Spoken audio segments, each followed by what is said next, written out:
Welcome back to my channel, Duct Tape Mechanic, and to another episode of my series, Free on Facebook, which is a series of videos in which I find things for free and I show you how to repair them, reuse them, or repurpose them in another manner.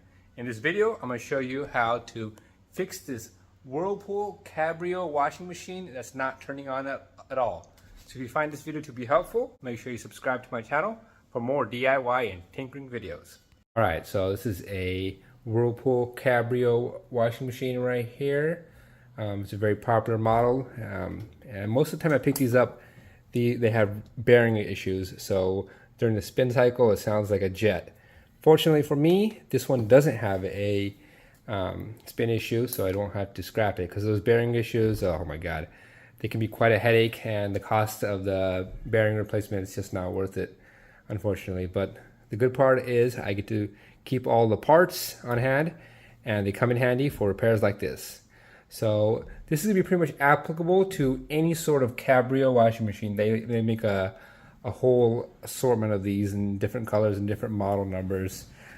Just in case if you're curious, that is the model number for this video, or for this repair I should say. Alright, so this machine's not turning on at all, so we're going to troubleshoot what's going on. Basically, there's two control boards we're going to have to look at.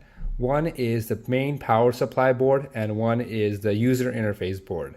So we need to figure out which of these two control boards is leading to the machine not powering on at all. During this video, we're gonna have the power on. So you do need to take a little bit extra precaution, and if you're completely uncomfortable doing this, I'd recommend not doing it. And first thing we're going to do is we're going to test the power that comes in to the main control board, and then also we're going to test the power that's leaving the control board. So basically the theory is, if there is the correct voltage leaving the main control board, that tells us that the power supply board, aka the main control board, is okay, and it's actually the user interface board that's bad.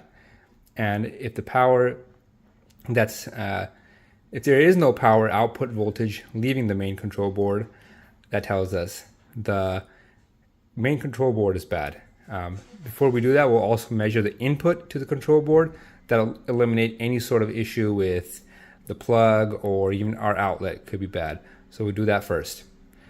Prior to doing that, we will have to remove these three screws in the back over here. One, two, and the third one is over there. Once we remove that, we're going to be able to just take our user interface board and just flip it forward, and then after that we'll measure the AC voltage coming in to the main control board.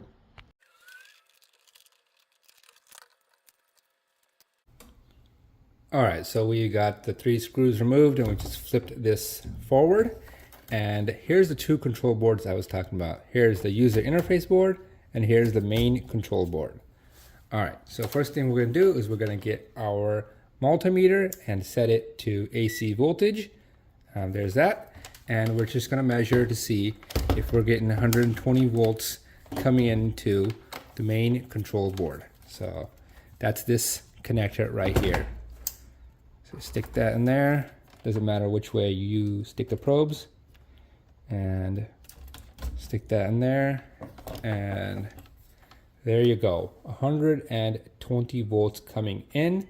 That tells us that our power cord and this connector is okay, as well as our wall outlet is okay as well. So for the next piece, we're going to check the output of the main control board to the user interface board, and I'll show you how to do that. Alright, to check the output of the main control board, what we're going to do is we're going to unplug this user interface board. So we're going to go over here to this connector right here. It's the one that says blue on it. And if that doesn't make sense, it's the one in the middle. So 1, 2, 3. The second one right there. All you got to do is depress this tab and pull to the right over here, and it should just come out like so. Okay, from there, I'm going to actually zoom in to show you what we're going to be measuring with 2 points. It's very fine, and I'm going to remove my camera for a second here just to show what's going on. But we're going to come to the connector we just unplugged, and we're going to measure right there from, this is from going from left to right. So we're going to measure one of the points, the contact points, that's the first one and the third one, going from left to right. So right there would be 1, and that one right there would be 2. It would be 3. So let me see if I can show this with something a little bit sharper here. So we got 1, 2, 3. The third one right there is the ground. Number 1 is the 5 volts output to the user interface board. So we're going to see if we're getting 5 volts DC from between this point and that point. And it doesn't really matter if you put your black probe here or your red probe here.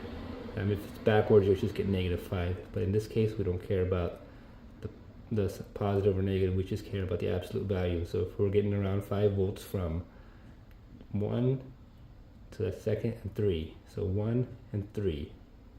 So hopefully that made a little bit of sense right there. The pads are a little bit, once you see them you can see them in real life on camera. They may not be that visible, but you do have to unplug the connector, and we'll just be sticking our probe, 1 there, then 1 on the third one there, and seeing if we're getting 5 volts of output voltage. So now I've got my multimeter once again.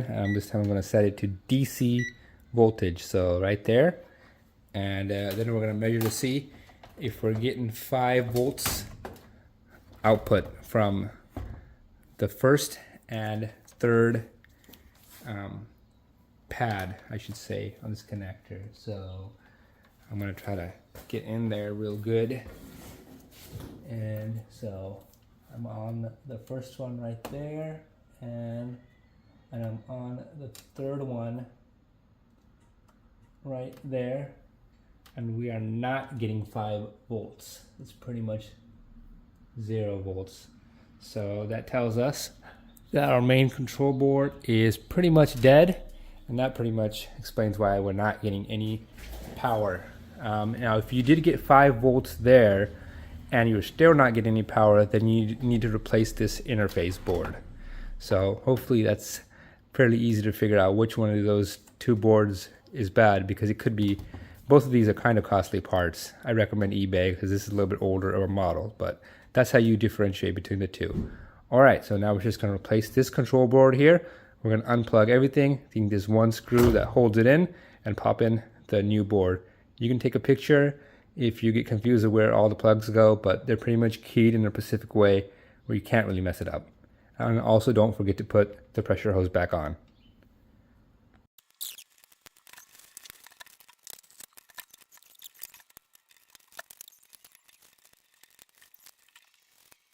Alright, so I've got the old board swapped out and the new board put in. I went ahead and plugged back all of the connectors, and it's connected into the wall as well. Plugged into the wall, I should say. The only thing I didn't do was I didn't plug in the interface board yet, because I wanted to show you what a good control board should read out. So I got my multimeter in DC voltage as well, and we're just going to be measuring between the first and the third terminal of the interface board connector and seeing if we have 5 volts. We should have 5 volts this time. And so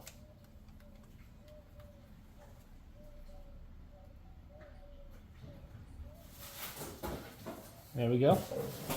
That's reading 5 volts. So that tells us that this control board is good. So hopefully what I'm going to do is I'm going to put everything on. I'm going to connect the interface board, go ahead and put this panel back on, put the 3 screws on, and see if our washing machine turns on.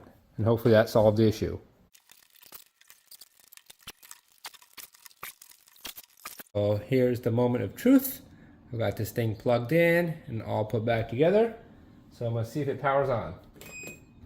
There we go. It's powered on, and we're going to toggle through some of the settings. Looks like it's going through them okay. And go through there. Everything looks perfect. So that's how you determine whether you have a bad control board, which it was in this case, or a bad interface board, and how to eventually get your Whirlpool Cabrio washing machine that won't power on back up and running. So if you found this video to be helpful, make sure you hit the thumbs up sign. Alright, so I've got the washer hooked up to my little test station over here. It's well in the wash cycle right here. It's running as it should. Cleaning those duct tape delicates.